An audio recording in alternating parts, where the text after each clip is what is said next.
ഇനി രാജീവ് ചന്ദ്രശേഖർ വന്നാലും കേരളത്തിൻ്റെ പൊളിറ്റീഷ്യൻ ഇതിനപ്പുറത്തേക്ക് മുന്നോട്ട് പോകണമെങ്കിൽ ഇതെവിടുന്ന് ഈ വോട്ട് സമാഹരിക്കുക? ഈ വോട്ട് സമാഹരിക്കുക സംവിധാനം വേണ്ടേ? അപ്പോൾ അതിൻ്റെ ഈ ഏത് പാതയാണെങ്കിലും കേരളം ഇതിന് പ്രതിബന്ധം നൽകുന്ന കേരളത്തിൻ്റെ ഡെമോഗ്രാഫിയും ഈ രണ്ട് മുന്നണികളുടെയും സ്വാധീനം അത്ര എളുപ്പത്തിൽ തകർക്കാൻ പറ്റുന്നതല്ല. അപ്പോൾ അതിന് ചെയ്യാവുന്ന കാര്യം ഇവർ നോക്കിയൊരു കാര്യമാണ്. കേരളത്തിൽ ഇഴവ വോട്ട് സംബന്ധിച്ചിടത്തോളം നമ്മൾ പറയാവുന്നൊരു കാര്യമാണ്. അതിൻ്റെ അകത്ത് ജാതി രാഷ്ട്രീയം പറയില്ല. ഇഴവ വോട്ട് സംബന്ധിച്ചിടത്തോളം അത് LDFന് വലിയ തോതിൽ പിടിച്ചെടുക്കാനുള്ള ശ്രമം BJP നടത്തിയിട്ടുണ്ട്. അതിലൊരു പകുതിയെങ്കിലും വിജയം അവർക്ക് നേടാൻ സാധിച്ചിട്ടുണ്ട്, അല്ലെങ്കിൽ തന്നെ പ്രതീതി സൃഷ്ടിക്കാൻ സാധിച്ചിട്ടുണ്ട്. ഒരു 4% വോട്ടൊക്കെ ഇഴവ വോട്ടിൽ നിന്ന് പോകാനുള്ള സാധ്യതകൾ അവർ ഒരുക്കിയിട്ടുണ്ട്. BJDS അവർക്ക് ആസൂത്രിതമായിട്ടൊരു പങ്ക് വഹിച്ചിട്ടുണ്ട്. ഈ രാജീവ് ചന്ദ്രശേഖരനെ തുടർന്ന് BJDSൻ്റെ ബന്ധം എങ്ങനെയായിരിക്കും നമ്മൾ കണ്ടറിയണം. അതുപോലെ തന്നെ ക്രൈസ്തവ വോട്ടും കൂടി ഈ നിലയ്ക്ക് അവർക്ക് ഒരു ചെറിയ ശതമാനം വോട്ട് പിടിക്കാൻ വേണ്ടി അവർ ആ ത്രഷോൾഡിന് പുറത്തേക്ക് അവർ പോകും.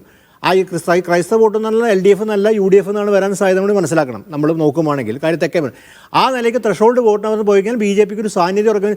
എന്തായാലും അധികാരത്തിൽ വരാമെന്ന് മുകളിൽ പക്ഷേ കുറച്ച് സീറ്റിലെങ്കിലും ഈ പറഞ്ഞ പോലെ ലോക്സഭയ്ക്ക് ശേഷം ഉണ്ടായ കുറച്ച് സീറ്റിലെങ്കിലും, അതായത് ആറ്റിങ്ങൽ, തിരുവനന്തപുരം, തൃശ്ശൂർ ഈ സ്ഥലങ്ങളിലൊക്കെ തന്നെ ഒരു സ്വാധീനം ഉറപ്പിക്കാനായിട്ട് വരുകാരുടെ പല സ്ഥലങ്ങൾ ഒന്നാം സ്ഥാനത്തെത്തി. ഇതാണ് BJP ശ്രമിക്കുന്നത്. ഇതിനെ തുടർന്നാണ് രാജീവ് ചന്ദ്രശേഖർ ഈ പാതയിൽ കൂടെ തന്നെയായിരിക്കും പോകുന്നുണ്ട്.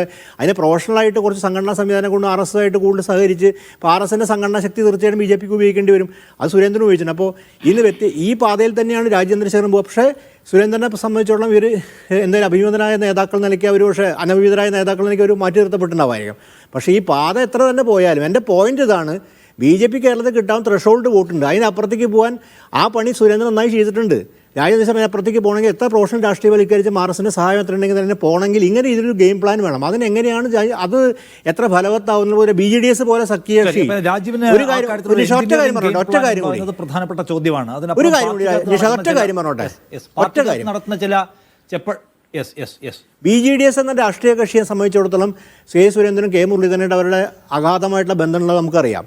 ആ ബന്ധം ഒരുപക്ഷെ ഫലവത്തായ രീതിയിൽ ഈ രാജീവ് ചന്ദ്രശേഖരൻ ഉപയോഗിക്കാൻ പറ്റുമോ നമുക്ക് അറിയില്ല. അപ്പോൾ അത് ആ വോട്ട് പോകുക എന്ന് പറയുന്നത് BJP വീണ്ടും ക്ഷീണിക്കുക എന്നുള്ളർത്ഥം. അതുപോലെ നമ്മൾ വേറൊരു കാര്യം നോക്കണം. ഇതൊക്കെ തന്നെ ഈ വരുന്ന നിയമസഭ തെരഞ്ഞെടുപ്പ് സംബന്ധിച്ചിടത്തോളം ഇത് കേന്ദ്രീകരിച്ചായിരിക്കണം. അപ്പോൾ ഈ പാത ഒരടി മുന്നോട്ട് പോയിട്ട് ഈ പാതയുടെ തുടർച്ച എങ്ങനെ മുന്നോട്ട് കൊണ്ടുപോകാൻ പറ്റുന്നുള്ളൂ. അതുകൊണ്ട് പ്രൊഫഷണലിസം കോർപ്പറേറ്റ് എന്നൊക്കെ പറഞ്ഞ കേരളത്തിൻ്റെ ഈ ഡെമോഗ്രഫിക്ക് അതൊരു ചുക്ക് സംഭവിക്കാൻ പറ്റുന്ന കാര്യമല്ല എന്നുള്ളതാണ് നമ്മുടെ യാഥാർത്ഥ്യം.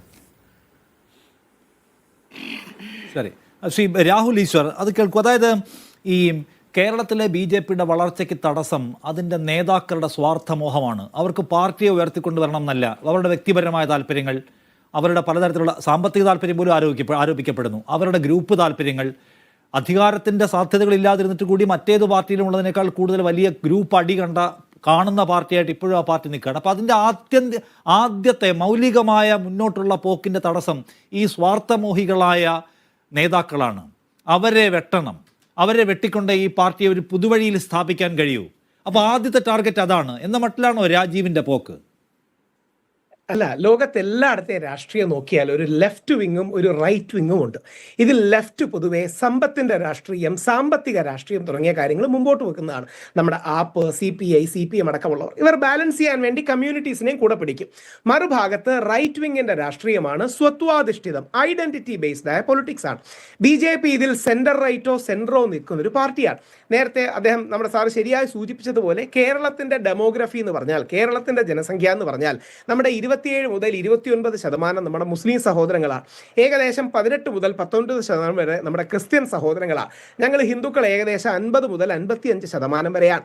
അതിൽ ബ്രാഹ്മണർ 1%, ശരിക്കും 1%മേ ഉള്ളൂ. ഞങ്ങൾ വെളിയിൽ 3 എന്നൊക്കെ പറയും, പക്ഷേ 1.5-2-3% ഉള്ളൂ. നായർ സമൂഹം 12% അല്ലെങ്കിൽ 13%, ചിലപ്പം വെളിയിൽ 15 എന്നൊക്കെ പറയും, പക്ഷേ ശരിക്കും ഒരു 10, 12, 13% ഉള്ളത്. ഈഴ സമൂഹം ശരിക്കും 22-23%. നമ്മുടെ വെള്ളാപ്പള്ളി സാറ് കുറച്ചുകൂടെ കൈ നിന്നിട്ട് അതൊരു 27-28% എന്നൊക്കെ പറയുമെങ്കിലും ഒറിജിനലി ഇത്രയേ ഉള്ളൂ. പിന്നെ വിശ്വകർമ്മ, ധീവര, പിന്നെ SC ST തുടങ്ങിയ സമൂഹങ്ങളെല്ലാം കൂടെ 10% അല്ലെങ്കിൽ 10 മുതൽ 15%. ഇതാണ് ഈ 55% ഹിന്ദു ഡെമോഗ്രഫിക്സ് എന്ന് പറയുന്നത്.